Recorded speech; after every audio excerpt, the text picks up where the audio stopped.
Hey guys, namaste and I hope you're doing well.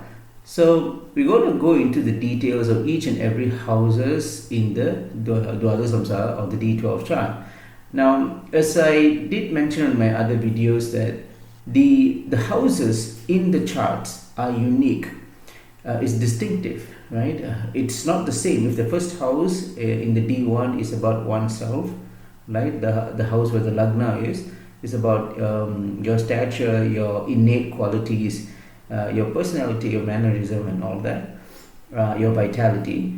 That's the D1's first house. But the D12 is unique. And not just D12, every other harmonic, every other Varga charts, divisional charts, their houses are unique and distinctive, right?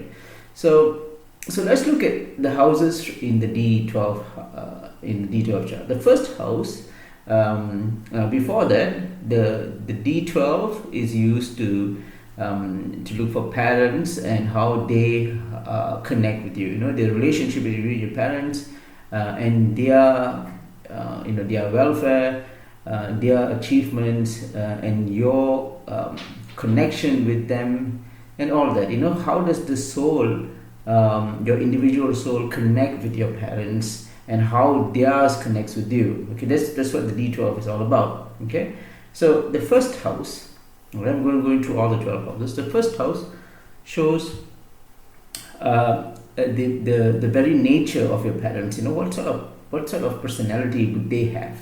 All right. Sometimes you wonder, right? My father and my mother, you know, I wish I could know more about them. They are very secretive. You know, they rarely share about who they are. Right? Although I've lived with them for my whole life, but I just don't understand them. You know, sometimes these questions happen. Sometimes my clients even ask these questions. You know, sometimes you maybe find it a bit weird, but you know, there are people who don't really understand their parents. So this one will reveal their personality, their innate personality. It's not how they portray in front, but who they are in a very intrinsic level. Okay. The second house is their financial, their economic status. How would it be? You know, how would your basically the Varga charts are an amplification of the nakshatras, right? So how would your nakshatras, how would your grace help them, right? So the second is the house of, you know, assets and livelihood, you know, their job, mainly your father, because it's also called as a Suryamsa. How would your chart affect your parents' economic status? The third is their the capacity of your parents to raise you. You know, how much sacrifice are they willing to give in order to raise you, right? So that's the third house, very important. Some parents, they do everything for their child, everything, you know, they just selfless, right? That's such a great thing.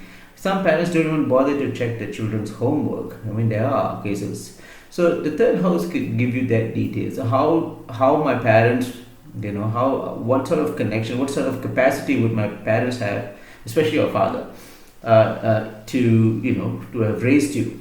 Okay. The fourth is happiness. This is the other way around. You know, can I be happy in this relationship with my parents, or would my parents be happy with me? All right. Sometimes I get parents coming to me, you know, and they produce the report, the charts of their son or daughter, and say, "Look, I'm not happy with my children. You know, they are not, you know, in terms with me. They always fight and quarrel. Why is this happening? You know, or in this thing, would it improve? All right, or would it even get worse? You know, I really need to know because I'm unhappy with my children." So this is where we can check the D12. Now we go to the fifth house. The fifth house is, you know, it goes back past lives. You know, that's a very special house. It's like a portal where you can transcend. You know, it's a transcendental house actually. You know, you can transcend to other levels or other dimensions. So you can transcend to the past lives dimension to see what were the effects, you know, what are the things that they bring, you know, what are the things, you know, they have their own set of purpose, you know, and the purpose must be met. So what are their purpose and how would that affect you as their child? How would it affect you? You know, what are their karmas and all that? Of course, we can check other charts, the Akshar Vedamsha and the Ka Vedamsha charts as well. There's another different charts that shows your parents, your maternal's lineage and your paternal's lineage. These two are special charts. But the D12 also reveals, what are the things, the synergy that they bring for you. What are the things they are bringing for you. Next is the sixth, right? The sixth shows their health, basically. The health and also the responsibility. How much, just like a third house, the capacity for them to raise you. Now, the sixth shows the responsibility. How responsible are your parents towards you? Okay, and it also shows your father's health is seen in the sixth house here. So it's quite an important house in the Dwadasamsa. Up next is the seventh. The seventh is your communion with another soul. Your engagement with another soul in this birth. Right. So how would your parents react to that? In other words, how would your parents react to your wife? Because she is an extension of your soul, right?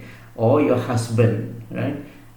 How would your parents look at? Their in-laws in this case, right? Your husband or your wife's in-laws.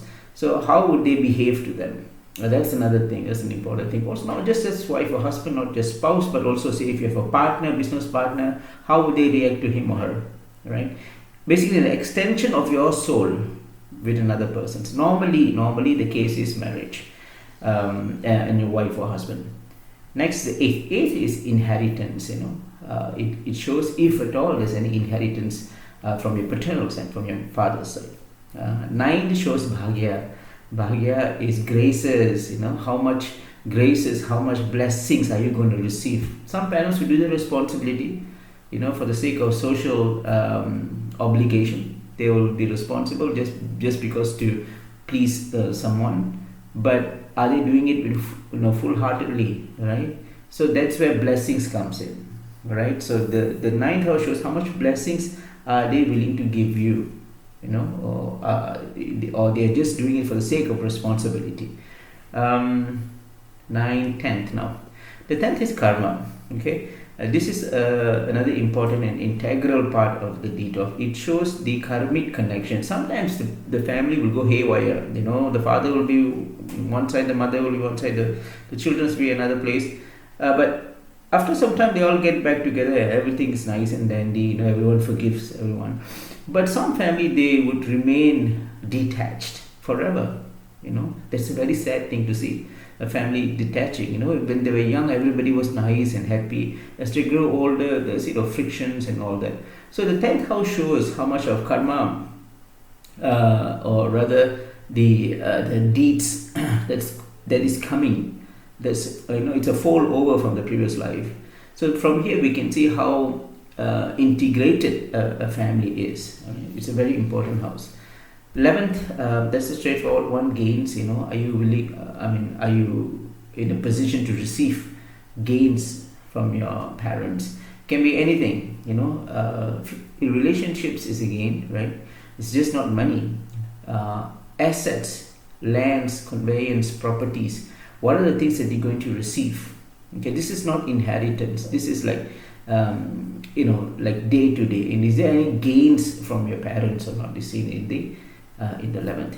The 12th is outright detachment. Okay, if the 12th house is malefic, if there's a bad influence in the 12th house, if there's an affliction in the 12th house, then one can say that your relationship with your parents, especially your father, would not be cordial. Right? Right, I think I've covered all the 12th house. Let me see, did I miss any? No, yeah, that's it. So that's about the D12 and the houses. Hope this will bring benefit to you. And if you like this and if you think someone else would benefit from this video, please share and do subscribe. So thanks guys, take care, bye bye.